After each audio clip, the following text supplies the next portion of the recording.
제 아들은 지금 부산역 대합실 그 삭막하고 넓은 바닥 한복판에서 노숙하고 있습니다.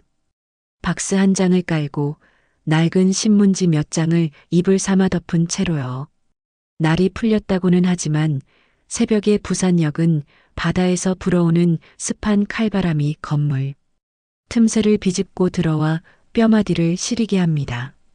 그 차가운 기운 속에서 입술이 파랗다 못해 보라색으로 질린 채 몸을 잔뜩 웅크리고 잠든 아들을 보며 저는 심장이 날카로운 칼날에 베어나가는 듯한 통증을 느꼈습니다. 사람들은 그 앞을 지나가며 혀를 찹니다.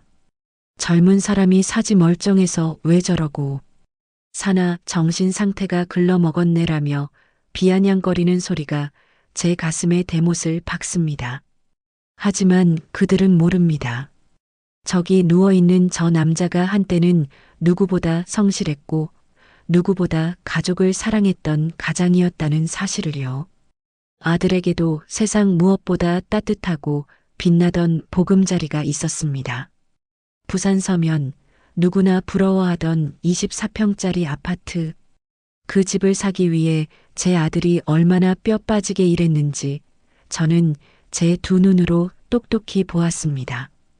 아들은 대학을 졸업하자마자 작은 중소기업에 취직해 남들 다 가는 해외여행 한 번 가지 않았습니다. 아들의 첫 사회생활을 기억합니다. 여름엔 땀띠가 온몸을 덮어도 에어컨 바람 한 번 쐬는 걸 사치라 여겼고 겨울엔 구멍난 양말을 꿰매 신으며 버텼습니다. 첫 월급을 타던 날 붉은 내복 대신 저에게 따뜻한 밥 한 끼를 대접하며 아들은 말했습니다. 엄마, 내 평생 소원이 우리 엄마 전세금 걱정 안 하고 내 자식 눈치 안 보고 살 수 있는 내 집 마련하는 거야. 조금만 기다려줘. 결혼 후에도 아들의 고생은 눈물겨웠습니다. 며느리와 함께 살 작은 빌라 전세를 얻기 위해 아들은 퇴근 후 대리운전을 뛰었습니다. 새벽 3시에 들어와 6시에 다시 출근하는 일상이 3년 넘게 반복되었습니다. 주말이면 인력시장에 나가 시멘트 포대를 날랐습니다. 손바닥은 굳은 살로 딱딱해졌고 무릎은 퇴행성 관절염이 올 정도로 혹사당했습니다. 그렇게 피눈물 나게 모은 종잣돈에 은행, 담보대출과 신용대출까지 영혼을 끌어모아 장만한 소중한 아파트였습니다. 아들이 그 집의 현관 비밀번호를 처음 설정하던 날 떨리는 손가락으로 번호를 누르며 거실 바닥에 엎드려 울던 그 모습을 잊을 수 없습니다. 엄마, 이제 우리 하은이 여기서 마음껏 뛰어놀아도 돼. 층간소음 눈치 안 봐도 되는 우리 집이야. 그런데 그 집은 지금 제 아들의 이름으로 되어 있지 않습니다. 제 손주의 이름도 아닙니다. 바로 며느리의 친정 남동생의 명의로 등기되어 있습니다. 네, 제 아들의 피와 땀이 서려 있는 그 집. 주인 자리에 일 한번 제대로 안 해본 처남의 이름이 떡하니 적혀 있는 겁니다. 어머니, 대출 이자 문제 때문에 잠시만 이 사람 남동생이랑 공동 명의로 해둘게요. 남동생이 청년이라서 그렇게 하면 이자도 낮아지고 나중에 세금 혜택도 훨씬 크대요. 그 독 묻은 설탕 같은 말, 며느리의 그 간사한 속삭임의 소가 공동명의 계약서에 인감도장을 찍던 날 아들은 그것이 제 인생을 통째로 집어삼킬 거대한 덫이 될 줄은 꿈에도 몰랐을 겁니다. 그 도장 하나로 아들의 안식처는 돌아오지 않는 강을 건너갔고 아들의 삶은 부산역 차가운 바닥으로 곤두박질 치기 시작했습니다. 하지만 모든 것은 치밀하게 계산된 연극이었습니다. 며느리의 친정 식구들, 특히 그 남동생은 처음부터 우리 아들의 재산을 노리고 접근한 사기꾼들이었습니다. 남동생은 변변한 직업도 없이 누나인 며느리에게 용돈을 타쓰던 처지였습니다. 그들은 아들이 아파트를 장만하자마자 작전을 시작했습니다. 며느리는 매일 밤 아들을 달달 볶았습니다. 당신 명의로만 되어 있으면 나중에 세금 폭탄 맞아. 우리 남동생이 부동산 공부를 많이 했는데 공동 명의로 돌리는 게 지혜로운 거래. 아들은 처음엔 거절했습니다.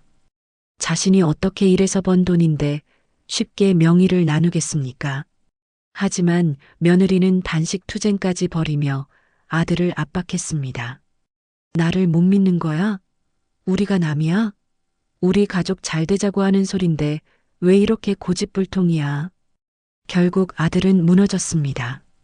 가족이라는 이름의 신뢰를 무기로 휘두르는 며느리에게 굴복한 것입니다. 공동 명의로 변경된 지 단 6개월 만에 며느리는 남동생과 공모하여 아들에게 서류를 내밀었습니다. 남동생이 사업자 대출을 받아야 하는데 이 집을 담보로 잠깐만 남동생 명의로 해두면 대출금이 더 많이 나온대.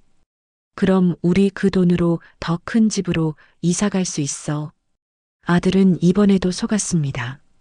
아니, 속아준 것일지도 모릅니다. 사랑하는 아내를 위해 그리고 자신의 가족을 위해 내린 결정이었습니다. 하지만 등기부 등본상에 아들의 이름이 지워지고 처남의 이름만 남게 된 그날부터 집안의 공기는 차갑게 식었습니다. 손주가 태어나고 아이가 조금씩 자라나자 며느리는 본색을 완전히 드러냈습니다. 어머니, 이제 저희 집에 오실 때 미리 연락 좀 하세요. 그리고 반찬 같은 거 안 보내주셔도 돼요. 집에서 냄새나서 싫어요. 처음 그 말을 들었을 때 제 가슴은 철렁 내려앉았습니다. 서운한 마음을 감추고 그래, 내가 조심하마라고 넘겼지만 그것은 시작에 불과했습니다. 며느리는 서서히 저와 아들의 사이를 갈라놓기 시작했습니다. 제가 손주를 보러 가는 것조차 애 정서에 안 좋다며 막아섰고 아들에게는 끊임없이 저에 대한 불만을 늘어놓으며 이간질했습니다. 급기야 명절에도 발길을 끊고 제 생신에도 연락 한 통 없는 날들이 이어졌습니다. 아들이 중간에서 괴로워하는 모습을 보며 저는 숨을 죽였습니다. 하지만 그 정적 뒤에서는 무시무시한 음모가 완성되어 가고 있었습니다. 며느리는 이미 이혼 전문 변호사를 선임하여 아들의 모든 유책 사유를 조작하고 있었습니다. 아들이 퇴근 후 힘들어서 마신 맥주 한 캔을 알코올 중독으로 기록했고 부부싸움 중 내뱉은 한탄을 폭언과 폭행으로 둔갑시켰습니다. 그러던 어느 날 아들이 넋이 나간 얼굴로 저를 찾아왔습니다. 아들의 눈은 초점을 잃었고 늘 당당하던 어깨는 힘없이 처져 있었습니다. 엄마, 나 이혼 소송장 받았어. 그런데 집이 내 게 아니래. 그 집 처남 거래. 법적으로는 내가 그 집에 전세 살던 거랑 다를 게 없대. 그 말을 듣는 순간 제 머릿속은 거대한 폭발이 일어난 듯 하얘졌고 다리가 후들거려 그 자리에 주저앉고 말았습니다. 며느리는 법정에서 이 집은 애초에 우리 남동생이 종잣돈을 전부 대서 산 것이고 남편은 이름만 빌려줬던 것이라고 눈 하나 깜짝 안 하고 거짓말을 했습니다. 증거가 없으니 법원도 며느리의 주장에 힘을 실어주었습니다. 아들은 그 자리에서 쫓겨나듯 맨몸으로 길거리에 나앉게 되었습니다. 집을 잃고 자식을 잃고 평생을 바친 믿음까지 잃어버린 아들은 그날 이후 완전히 무너져 내렸습니다. 아들은 매일같이 술에 의존했습니다. 엄마, 내가 바보였어. 내가 내 자식 길거리에 나앉게 만든 병신이야라며 가슴을 쥐어뜯으며 울었습니다. 멀쩡하던 직장에서도 실수가 잦아지더니 결국 권고사직을 당했습니다.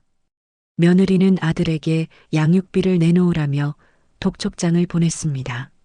아파트를 팔아치운 돈으로 남동생과 호의호식하면서도 아들의 남은 피 한 방울까지 짜내려 했습니다. 돈이 없던 아들은 결국 신용불량자가 되었고 고시원을 전전하다 그마저도 낼 돈이 없자 거리로 나섰습니다. 어느 날 아침, 엄마 미안해.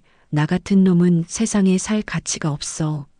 하은이 잘 부탁해라는 짧은 문자 한 통을 남기고 아들은 종적을 감췄습니다. 저는 미친 사람처럼 부산 시내를 헤맸습니다. 아들이 좋아하던 바닷가, 우리가 살던 서면, 아파트 근처, 그리고 노숙자들이 모인다는 부산역 광장까지. 혹시 이런 남자 못 보셨나요? 아들의 사진을 들고 구걸하는 심정으로 묻고 또 물었습니다. 밤이면 낡은 여인숙 평상에 앉아 아들의 이름을 부르며 피눈물을 흘렸습니다. 그러다 걸려온 전화 한 통.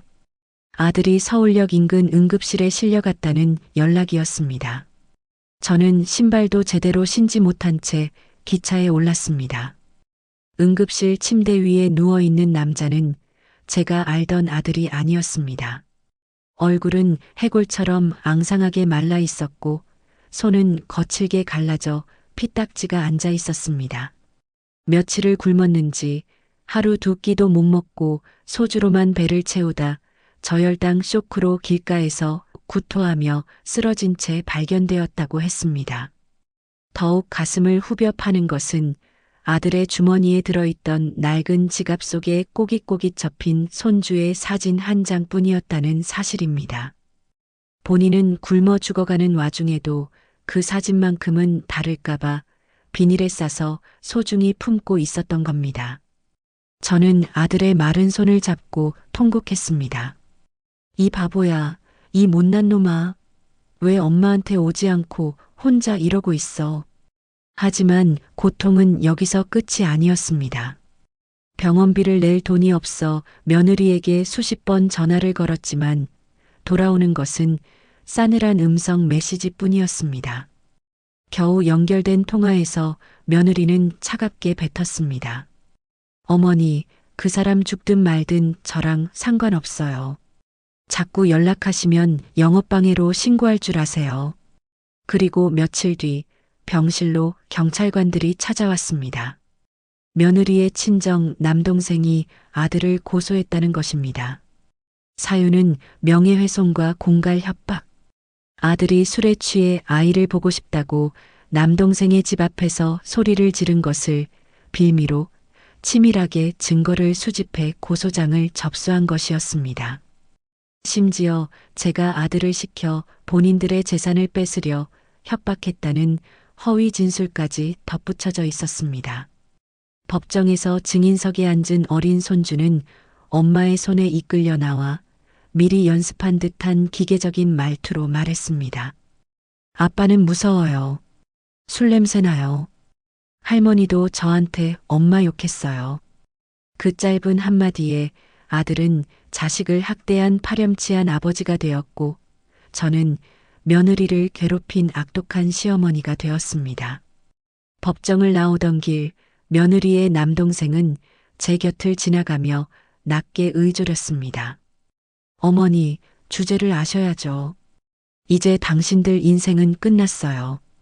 그 집은 이제 제 겁니다. 저는 그날 차가운 법원 바닥에 주저앉아 하늘을 원망했습니다. 성실하게 산 것이 죄입니까? 자식을 믿은 것이 잘못입니까? 사랑하는 가족을 위해 모든 것을 내어준 아들의 끝이 왜 서울역 노숙자와 피고인 신세여야 합니까? 세상은 어둠뿐이었고 저희에겐 더 이상 내려갈 곳 없는 낭떠러지만이 남아 있었습니다. 아들은 병실 침대에서 벽만 바라보며 말 한마디 하지 않았습니다. 그 뒷모습이 마치 거대한 절벽 같아 저는 차마 아들의 이름을 부르지도 못하고 문 밖에서 입을 막고 울었습니다. 하늘이 무너져도 솟아날 구멍은 있다고 했던가요? 아들이 병실에서 삶의 의지를 놓고 벽만 바라보고 있을 때 예상치 못한 곳에서 소식이 들려왔습니다. 며느리와 그녀의 친정, 남동생이 벌여온 추악한 행각이 드디어 꼬리를 밟힌 것입니다. 그들은 우리 아들의 집을 빼앗은 것에 만족하지 못했습니다. 인간의 욕심은 끝이 없는 법이지요. 그들은 그 집을 담보로 사채를 끌어다 쓰며 무리한 부동산 투기를 일삼고 있었습니다. 당시 부동산 시장은 이른바 빌라왕이라 불리는 전세 사기꾼들의 만행으로 들끓고 있었습니다. 남동생은 그 거대한 사기 조직의 일원이었습니다. 그는 수십 명의 명의를 도용해 빌라 수백 채를 사들였고 세입자들의 전세금을 돌려주지 않은 채 자금을 빼돌리고 있었습니다. 하지만 꼬리가 길면 밟히는 법, 피해자들이 속출하자 검찰이 대대적인 수사에 착수했습니다. 그리고 그 수사망에 가장 먼저 걸려든 것이 바로 며느리의 남동생이었습니다. 검찰 조사 과정에서 더욱 충격적인 사실이 드러났습니다. 아들이 서류에 도장을 찍던 날의 진실이 밝혀진 것입니다. 며느리와 남동생은 아들에게 대출 연장 서류라고 속여 도장을 찍게 했지만 실제로는 부동산 증여, 계약서와 권리 포기 각서를 끼워 넣었습니다. 이는 명백한 문서 위조이자 기망행위였습니다. 아들은 이 소식을 듣고 처음으로 눈에 생기를 띄었습니다. 엄마, 저놈들이 벌을 받나 봐요. 세상에 공짜는 없나 봐요. 정말 진실이 밝혀질까요? 저 사람들을 가족이라 믿었던 제가 바보였지만 이제라도 우리 하은이 앞에 당당한 아빠가 될 수 있을까요? 아들의 떨리는 목소리에 저는 피눈물을 닦으며 대답했습니다. 그래, 인과응보라는 게 있다. 천벌을 받는 거다. 이제 우리가 잃어버린 것을 찾아올 차례다. 내가 파출부의를 해서라도 최고로 좋은 변호사를 구할 테니 너는 기운만 차려라. 아들은 그날로 병상에서 몸을 일으켰습니다. 저는 다시 새벽같이 나가 파출부 일을 시작했습니다. 한 푼이라도 더 보태서 변호사 수임료를 마련해야 했습니다. 이번엔 달랐습니다. 검찰 수사 기록이라는 무거운 증거가 우리 편이었으니까요. 변호사는 서류를 검토하며 연신 혀를 찼습니다. 이건 명백한 계획 범죄입니다. 가족관계를 이용해 경제적 이득을 취하고 상대방을 사회적으로 완전히 매장시킨 죄질이 매우 나쁩니다. 소유권 이전 등기 말소 소송은 물론이고 형사 고소까지 병행해서 저들이 저지른 죗값을 톡톡히 치르게 해야 합니다. 무엇보다 이런 범죄자들에게 아이를 맡길 수는 없습니다. 양육권 소송도 바로 진행하시죠. 그 소식을 들은 며느리는 예전의 고압적인 태도는 온데간데 없이 밤늦게 저희 집 문을 두드렸습니다. 어머니, 제발 한 번만 살려주세요. 남동생이 구속되면 저도 하은이도 다 끝이에요. 고소 좀 취하해달라고 아범 좀 설득해주세요. 제가 죽을 죄를 지었어요. 며느리는 제 바짓가랑이를 붙잡고 오열했습니다. 하지만 저는 그녀의 손을 차갑게 뿌리쳤습니다. 내 자식 입술이 파랗게 질려 부산역 바닥에 누워있을 때 너는 어디 있었니? 내 손주가 아빠를 무서운 사람이라고 말하게 세뇌할 때 너는 웃고 있었지? 이제 법대로 하자. 내가 우리에게 가르쳐준 그 차가운 방식 그대로 돌려주마. 며느리는 악담을 퍼부으며 돌아갔지만 저는 더 이상 무섭지 않았습니다. 진실이 수면 위로 떠오르고 있었기 때문입니다. 드디어 첫 번째 재판이 열리던 날 저는 아들의 손을 꼭 잡았습니다. 법정 복도에서 마주친 며느리와 그녀의 남동생은 예전의 당당함은 사라지고 초조한 기색이 역력했습니다.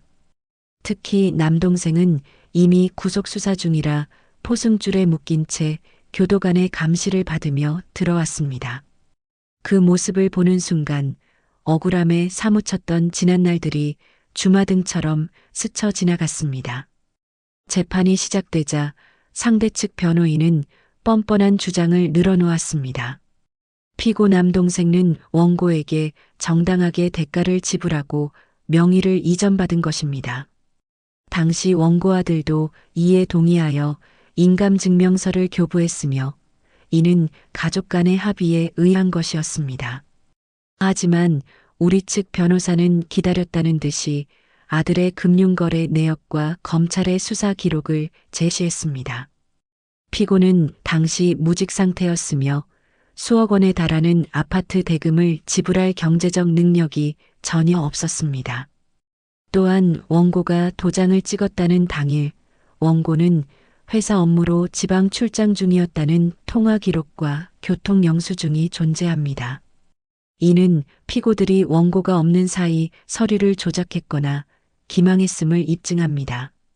판사의 미간이 찌푸려졌습니다. 며느리는 옆에서 연신 눈물을 닦으며 피해자인 척 연기했지만 판사의 질문에는 제대로 대답하지 못했습니다. 증인, 남동생에게 아파트 대금으로 받은 현금의 출처를 소명할 수 있습니까? 현금으로 받았다고 주장하는데 그 많은 돈을 어떻게 보관했고 어디에 썼습니까? 며느리는 우물쭈물하며 그게 남동생이 평소에 모아둔 돈이라고만 알고 있었습니다. 라고 답했습니다. 그때 아들이 직접 발언 기회를 얻어 입을 열었습니다.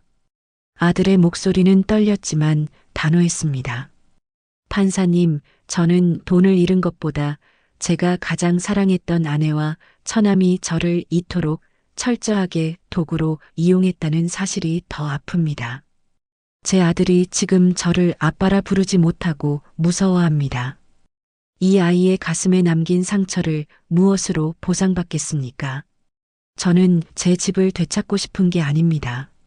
제 명예와 제 아이를 되찾고 싶을 뿐입니다. 재판은 2년이라는 긴 시간 동안 이어졌습니다.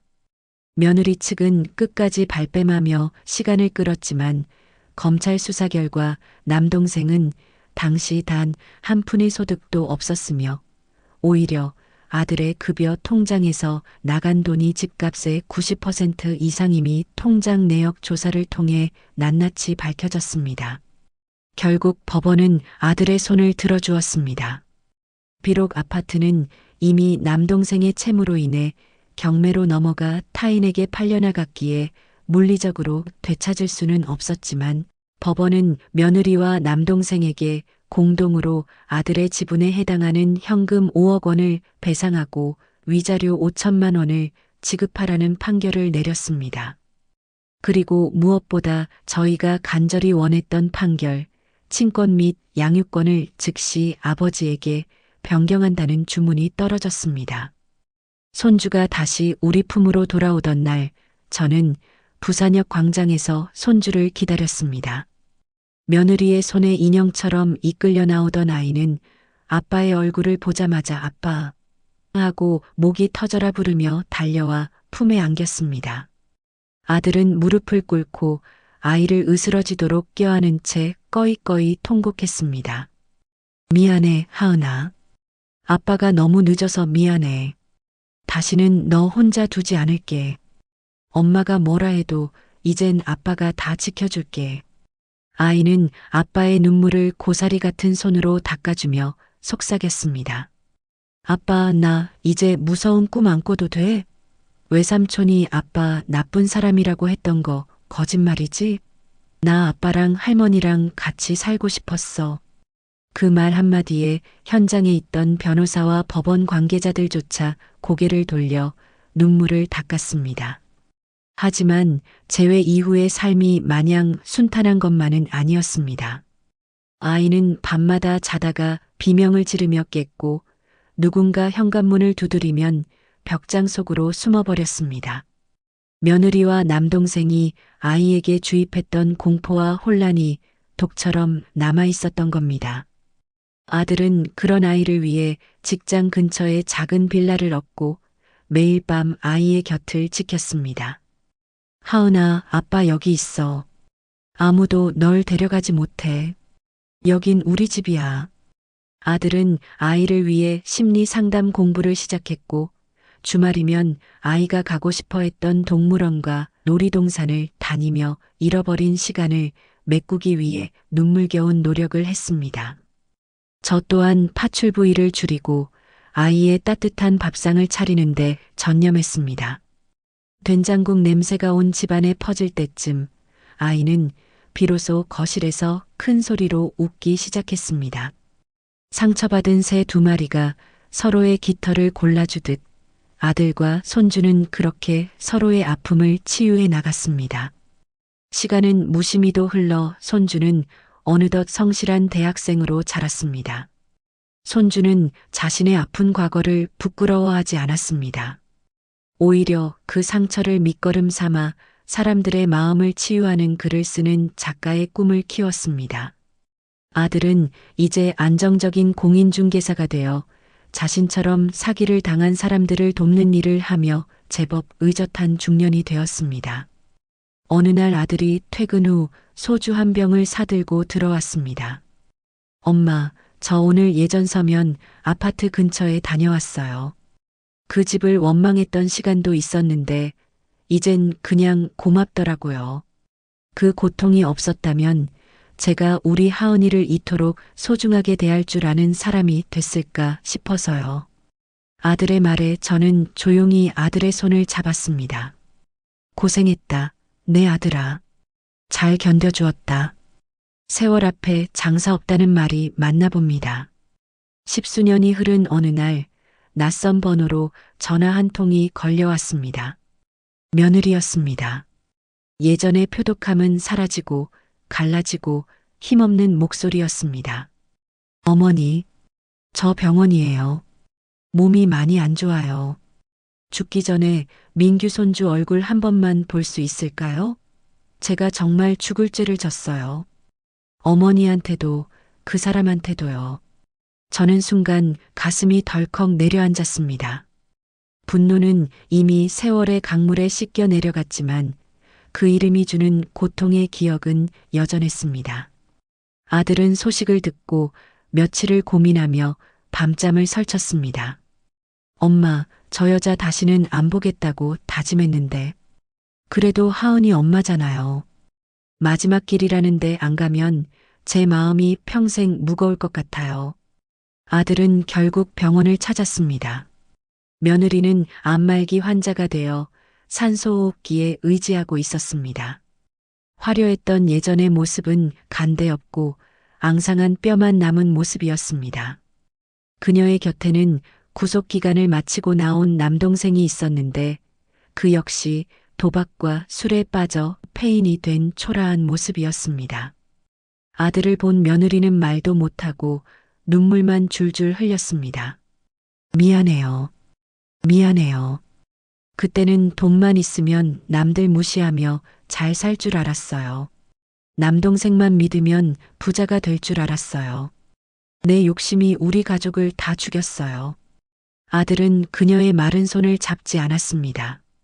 하지만 차분하고 단호하게 말했습니다. 당신을 용서한 건 아니야.